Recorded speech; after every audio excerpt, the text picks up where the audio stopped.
Bueno. Muy buena, ¿eh? Buena. La mecánica La fábrica de cine estaba... actual. Empiezo por la última parte de la pregunta. La mecánica del cine actual no tiene nada que ver con la que funcionaba cuando nosotros hacíamos cine.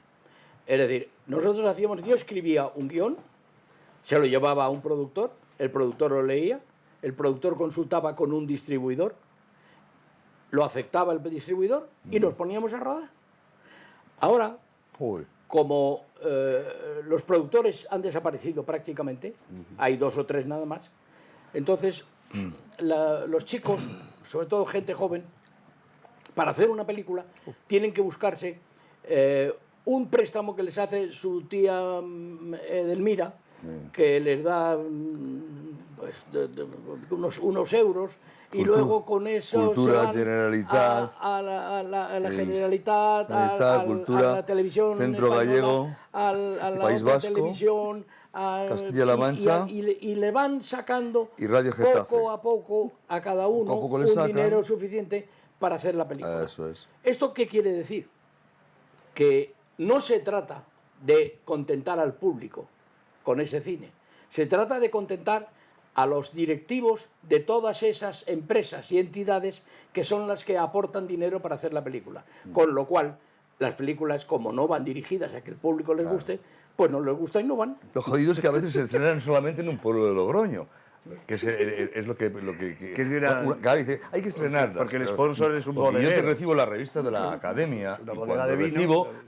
cuando recibo la revista de la Academia... Está muy bien. ¿Me va a dejar hablar o no me va a dejar hablar? No, si yo estaba diciendo que estaba muy bien. Estaba muy bien Lo que estaba diciendo. Estoy de aplauso, señor. Que esto no es lo de las tardes en la televisión. ¿No? Tenemos que escucharnos. La gente que habla todos a la vez. Pero yo estaba oyéndote. Bueno, No hablemos todos a la vez. a ver, yo recibo la revista de la Academia, que bien lo he dicho, y a veces el 60% de las películas o no las han estrenado ni en Madrid, o a veces ni estrenado. Se han estrenado en un pueblo de Segovia, un pueblo de Albacete, y ya han cumplido con su cometido. Lo demás, a trincar. O además, porque son un coñazo. Es más, son películas que cuando se acaban de rodar, ya da igual que se estrenen o no se estrenen, Es verdad. porque los que la han promocionado han conseguido hacer una película que para ellos era muy difícil y conseguir unos duros y pagar a la tía Eleuteria que les ha dejado. Eso es. Esto por lo que respecta a la segunda parte de la pregunta. La primera, sí, efectivamente. El cine, en mi opinión, es un reflejo de la sociedad en la que se vive. Entonces, De la época. yo no tengo más remedio que captar el ambiente que se vive en la ciudad para contarle una historia que es cierta, pero caricaturizándola para convertirla. ¿Habéis visto que, como he dicho, caricaturizándola? Muy bien, de te ha salido, ¿Me ha salido? vamos, Fenomenal. Bueno, pues... Yo no pienso interrumpir. No, ya te veo. Pues entonces, haciendo una caricatura de la realidad es lo que significa el cine. Y no solo el cine, sino también el teatro. Pero bueno, el cine es mucho más rápido para hacer este tipo de trabajos. Esta película tiene en cuenta el problema de una central nuclear que explotó. Es triste el asunto. Tomarlo un poco a broma tenía su peligro. Pero la verdad es que en el ánimo del espectador, sobre todo del espectador español, tomar en broma las cosas que suceden no es ningún peligro. Por otra parte, son muchos los directores, no de aquí, del mundo entero, que toman sucesos ciertos para convertirlos en una historia. Es decir, le llaman inspiración. Bueno, ahí tenemos a Amenábar, acaba de hacer una película que ha sido un éxito maravilloso. Por ejemplo. Y ha sido tomando un suceso cierto, dramático. Y lo ha tomado y no le ha producido ningún sonrojo coger una idea que era de otras personas. Pero la ha hecho la película y ha funcionado y al público le ha parecido muy bien. Es decir, aceptar que el cine es un elemento para criticar los defectos de nuestra sociedad es precisamente para lo que existe. No. Eso lo cuenta muy bien en su libro, Mariano Zores.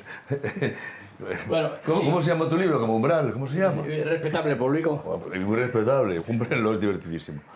Si lo encontráis en la librería, comprarlo, que os divertiréis. Bueno, voy a contaros lo de Agita Wilson. Sí, por favor. En esta película había un momento en que los malos traían importado un jefazo que iba a atacarles duramente.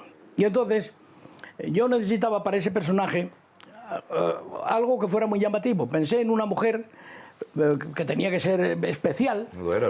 Y resulta que, claro, que en España no teníamos ninguna muy especial. Y entonces les dije a los de producción, buscarme una por ahí, a ver qué encontráis. Y me dijeron, en Italia hay una chica que está en estos momentos muy importantemente trabajando, tal, y que se llama Agita Wilson, y que es de color.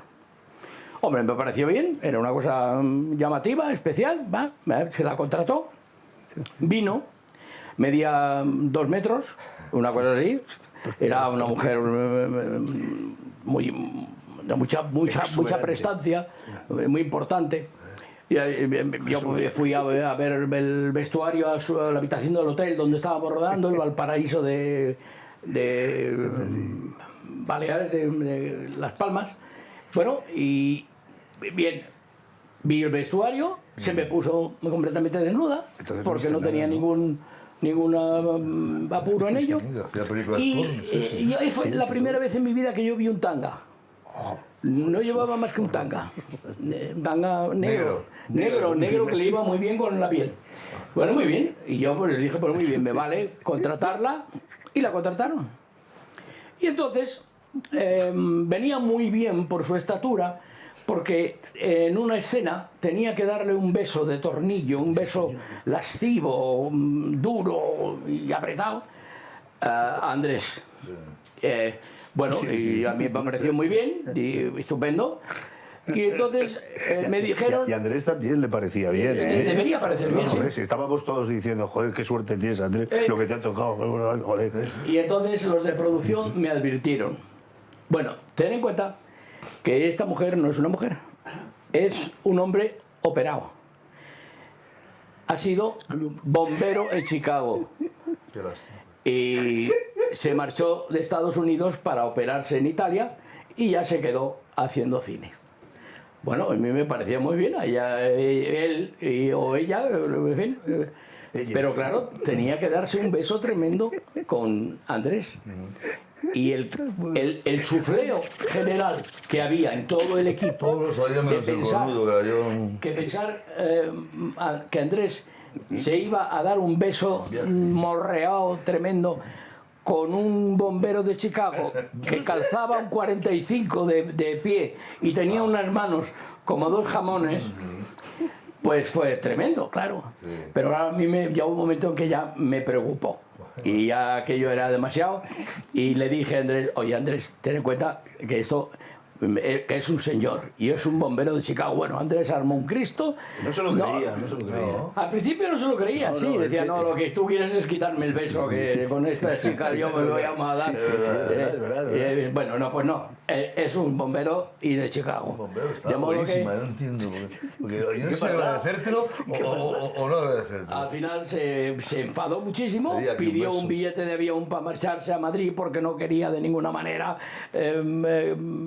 dar el beso al bombero. Eran otros tiempos. Y hubo que arreglar un poco el guión y efectivamente en la película no veréis que se da un beso. Es una pena que os hayáis perdido ese beso de Andrés Pajares con un bombero de Chicago. Tiempo que cambia, porque el otro día me besó Corbacho y no sentí nada. Esa es la historia de Agita Wilson.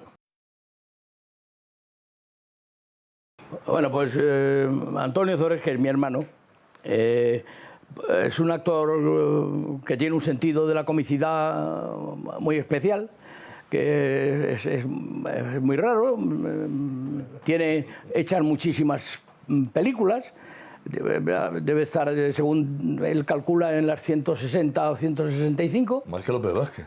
Sí, sí. No, más que Resines, inclusive. Pero más que Resines, por Más supuesto. que Resines, sí. Bueno, en fin, pero quiero decir que es un hombre que tiene una manera especial de hacer y tiene un truquillo suyo personal, que es eso que hace que habla y que no se le entiende, y habla mucho. Y esto es un poco que él decía que cuando vas al médico y te pones enfermo y le preguntas, bueno, ¿qué tengo, doctor? Y el médico te dice, pues verá usted, tiene usted la biloxo porque el biloxo de la biloxo a la 3 y luego por la izquierda ya no estamos... Total, que lo que te explica un médico no te enteras nunca. De la misma manera que cuando te explica un abogado una cosa, tampoco te enteras nada. Y te vas diciendo, pues bueno, vale. Y esto es un juego que hacían mis hermanos, porque yo, a mí me daba mucha vergüenza, yo no lo hacía. Cuando éramos solteros, así, a mí me daba vergüenza hacer eso, la verdad. Luis, y entonces, José Luis, mi hermano José Luis, que murió, era el mayor de nosotros, y Antonio, cuando llegábamos a casa por la noche, éramos solteros, íbamos a casa de nuestros padres, y entonces existía el personaje del sereno, que el sereno era, casi todos eran asturianos o gallegos. Sí. Y entonces llegábamos por la noche, el sereno, las palmadas, aparecía el sereno. Buenas noches, señorito. Y entonces Antonio decía, hombre, por cierto, con la universidad apartada, y entonces hemos visto que tenía la cera un poco torcida por la izquierda. Pero luego resulta que no, al encontrar el veludo y todo, se encuentra mucho más al centro. Y el sereno decía, sí, en eso tiene usted razón, señorito, mucho más al centro. Y le cogía a José Luis, y José Luis decía, porque es que en realidad los calordios de Mineso encuentran la verdad muy especial, porque todas las hojas de los árboles se encuentran retorcidas. Y el sereno decía, eso es lo que yo notaba en las hojas de los árboles de aquí, mire usted que están todas retorcidas. Así hasta que llegábamos a la puerta, nos abrían la puerta y entrábamos. Y ese juego que hacían ellos, lo inició Antonio en una ocasión, en una obra de teatro que hacía con Lina Morgan, y fue tal el éxito que tuvo que ahora el pobre Antonio no tiene más remedio que hacer esa gracia en cuanto aparece en un escenario, porque se lo pide al público. Y se ahorra el estudiar, ¿no? Pero en fin, Antonio ha aportado lo suyo al cine cómico, como estos maravillosos esclavos. ¿Pero qué es lo que hacía Antonio en los camelos?